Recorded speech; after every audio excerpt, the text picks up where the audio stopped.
ಕಾಲು ಒತ್ತಿಸ್ಕೋಬೇಡಮ್ಮ, ಅವಳ ಕೈ ನೋವಾಗಲ್ವೇ? ಬಿಡಿಸಮ್ಮ ಅವಳನ್ನ.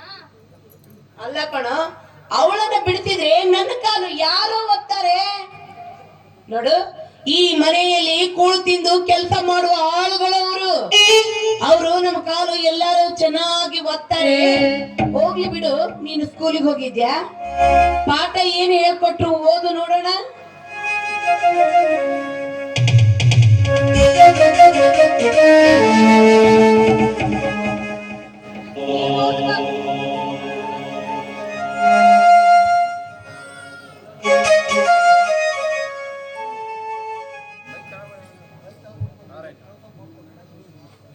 ಹನ್ನೊಂದನೆಯ ಪಾಠ. ಅತ್ತೆ ಮನೆಗೆ ಸೊಸೆ ಹೊಸದಾಗಿ ಬಂದವಳು. ಅತ್ತೆ ಮುಕ್ತಿ ಪಡೆಯುತ್ತಾಳೆ. ಅತ್ತೆ ಮಾವಂದಿರಿಂದ ದುಡಿಸಿಕೊಳ್ಳುವವಳು ಮುಂದಿನ ಜನ್ಮದಲ್ಲಿ ಕತ್ತೆಯಾಗಿ ಹುಟ್ಟುತ್ತಾಳೆ. ಪಾಠ ಯಾರು ನಿನಗೆ ಹೇಳ್ಕೊಂಡು ಮುಚ್ಚೋದನದ್ರಲ್ಲಿ ಮುಚ್ಚ ಒಳಗಡೆ.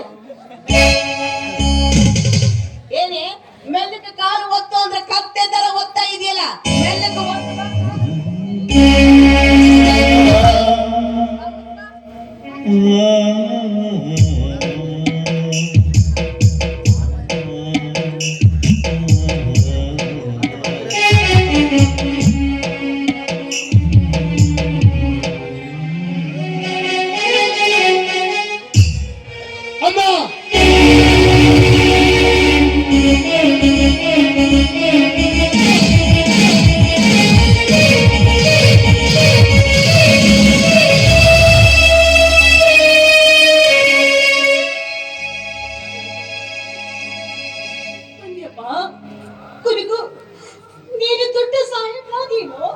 ಹೌದಮ್ಮ, ನಾನೀಗ ಚಿತ್ರಸಂತೆಯಲ್ಲಿ ಹೀರೋ ಆಗಿದ್ದೇನೆ.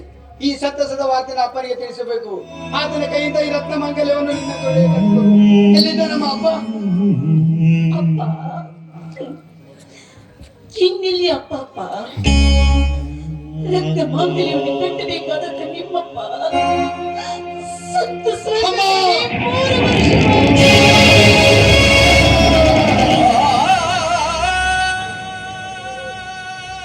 ಅಮ್ಮ, ಏನಾಗಿತ್ತಪ್ಪ ಅಮ್ಮನಿಗೆ ಅಪ್ಪನಿಗೆ ಸಾಯೋದಕ್ಕೆ?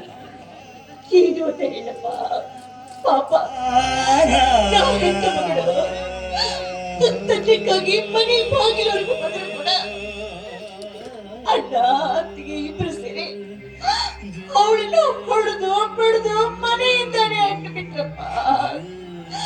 ಆ ದೃಶ್ಯವನ್ನು ನೋಡಲಾರ್ದ ನಿಮ್ಮಪ್ಪ ಪತ್ರ ಬರೆದಿಟ್ಟ ಒಳಗೆ ಹಾರಿ ತಮ್ಮ ಪ್ರಾಣವನ್ನೇ ಕಳೆದುಕೊಂಡ್ರು.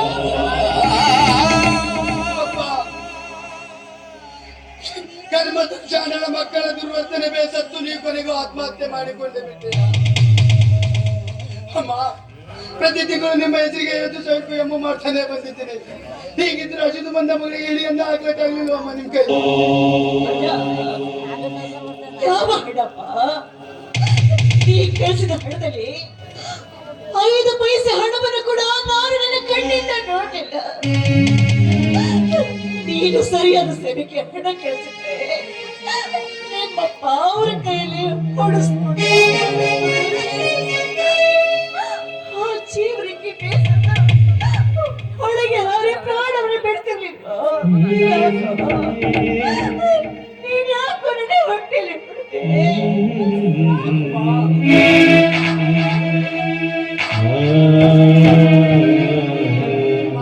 ನಾನೇ ಸುಳ್ಳೇಳಮ್ಮ, ಪ್ರತಿ ತಿಂಗಳು ನಿಮಗೆ ಹಣ ಕಳಿಸುತ್ತಿದ್ದೆ. ಹಾಗಾದ್ರೆ ನಾನು ಕಳಿಸಿದ ಹಣ ಒಮ್ಮೆ ಮುಟ್ಲಿಲ್ಲ ನಿಮ್ಗೆ? ಇಲ್ಲಪ್ಪ, ನಾನು ಯಾವ ಹಣವನ್ನು ನೋಡೇ ಇಲ್ಲ. ಅಮ್ಮ, ಇದರ ಮೇಲೆ ಅಣ್ಣನೇ ಸಾಕ್ಷಿ ಹಾಕಿದ್ದಾನೆ. ಹಾಗಾದ್ರೆ ಇದು ಯಾರು ಸಹಿ ಅಮ್ಮ? ನಾನು ಯಾವ ಸಹಿಯನ್ನು ಮಾಡಿಲ್ಲ.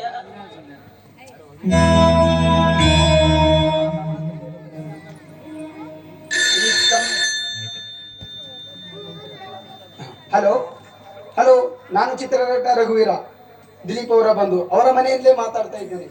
ಪ್ರತಿ ತಿಂಗಳು ನಮ್ಮ ತಂದೆ ತಾಯಿ ಹೆಸರಿಗೆ ಹಣ ಕಳಿಸ್ತಾನೆ ಇದ್ದೇನೆ. ಒಮ್ಮೆ ತಲುಪಿಲ್ಲಂತೆ. ಅದಕ್ಕಾಗಿ ನೀವು ಪೊಲೀಸರೊಂದಿಗೆ ಎನ್ಕ್ವೈರಿಗೆ ಬರಬೇಕು. Please sir, thank you.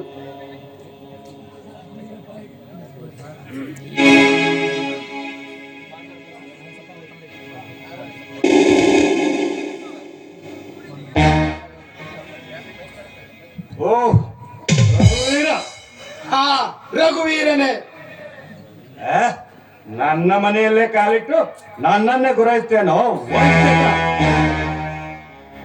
ವಂಚಕ ಯಾರನ್ನೋದು ಕೊಂಚ ವೇಳೆಯಲ್ಲಿ ಗೊತ್ತಾಗ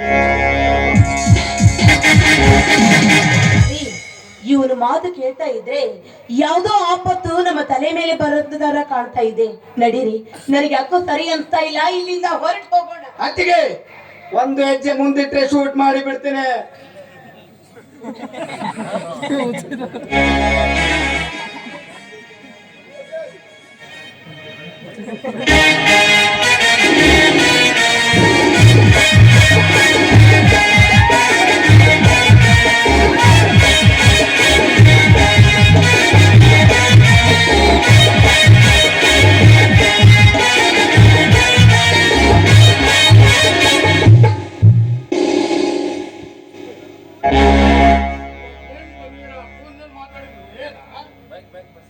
ಏನ್ ನಿನ್ ಮನೆಯಾದ ವಿಷಯ?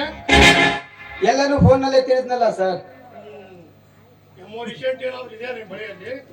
ಒಂದೆರಡು ಇದೆ ಸರ್, ಉಳಿದಿದ್ನ ಸ್ಟೇಷನ್ಗೆ ತಗೊಂಡ್ ಬರ್ತೀನಿ.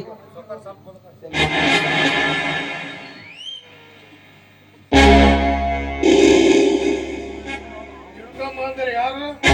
ಸರ್, ಇವರೇ ಸರ್ ನನ್ನ ತಾಯಿ. ಏನಮ್ಮ ಇದ್ರ ಮ್ಯಾಲ ಸಹಿ ಮಾಡಿ ನೀವೇ ಹಣ ತಗೊಂಡಿದ್ರಲ್ಲ? ಇಲ್ಲ ಸರ್, ನಾನು ಯಾವ ಸಹಿಯನ್ನು ಮಾಡಿಲ್ಲ. ಮಿಸ್ಟರ್ ದಿಲೀಪ, ಇದ್ರ ಮ್ಯಾಲ ವಿಟ್ನೆಸ್ ನಿಂದೆ ಅದಲ್ಲ, ಈ ಸಹಿ ನಿಂದೆ ಅದ. ಹೌದು ಸರ್, ಹಾಗಾದ್ರೆ ನಿಮ್ ತಾಯಿನೇ ಸಹಿ ಮಾಡಿ ಹಣ ತಗೊಂಡಿದ್ರಲ್ಲ? ಹೌದು ಸರ್, ನಿಸ್ಸಂದೇಹವಾಗಿ. ಇಲ್ಲ ಸರ್, ಇದೆಲ್ಲ ಶುದ್ಧ ಮೋಸ. ಇದರ ಬಗ್ಗೆ ಪರಿಶೀಲನೆ ಆಗ್ಲೇಬೇಕು. ಮಿಸ್ಟರ್ ರಘುವೀರ, ತಾವು ಸುಮ್ಮನಿರ್ರಿ. ಈ ಸಹಿಗೂ ವ್ಯತ್ಯಾಸವಿದೆ. ಈ ಸಹಿ ನಿಮ್ಮ ತಾಯವರದಲ್ಲ. ನಿಜ ಹೇಳಿ, ಯಾರದು ಈ ಸಹಿ? ಹೇಳದಿದ್ದರೆ ಬೇಚಿಗೆ ಸಿಗುತ್ತೀರ. ಸರ್, ಈ ಸೈನ ನನ್ನ ಹೆಂಡತಿನೇ ಮಾಡಿದ್ದಾಳೆ. ಯಾರು? ನಾನು ಇಲ್ಲ, ಈಗ ಇಲ್ಲರಿ, ಎಲ್ಲ ಸುಳ್ಳು ಹೇಳ್ತಾ ಇದ್ದಾರೆ ನನ್ನ ಗಂಡ. ಏನ್ರಿ, ಮಾಡೋ ತಪ್ಪೆಲ್ಲ ನೀವು ಮಾಡ್ಬಿಟ್ಟು ಎಲ್ಲ ಅಪರಾಧ ನನ್ನ ತಲೆ ಮೇಲೆ ಹೇಳ್ತಾ ಇದ್ದೀರಾ? ಈಗ ಕೇಳಿದಂತಾಯ್ತು ನಿನ್ನ ಸಕಲ ಸದ್ಗುಣ. ನಿನ್ನ ಸ್ವಾರ್ಥಕ್ಕಾಗಿ ಮಾಡಿಕೊಂಡ ಗಂಡನೇ ಸೆರೆಮನೆ ಕಳಿಸೋದಕ್ಕೆ ಹಿಂಜರಿಯ ಹೆಣ್ಣಲ್ಲ ನೀನು. ನಮ್ಮ ತಾಯಿ ಛಾಯಾ ತಿಳ್ಕ ಮಾತ್ರ ಬರೀರಿ.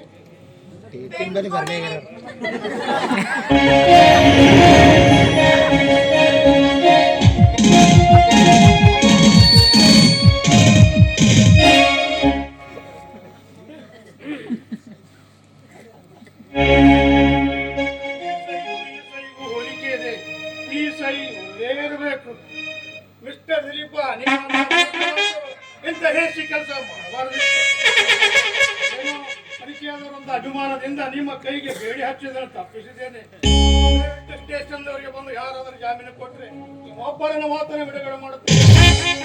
ಏನಂತೀರಾ?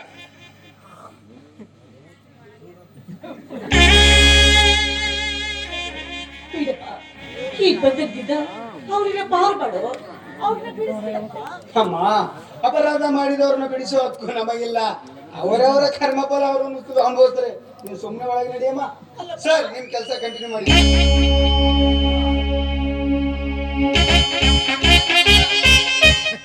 ಸುಮಾರು ಎಷ್ಟು ನಡೆಯುತ್ತೆ.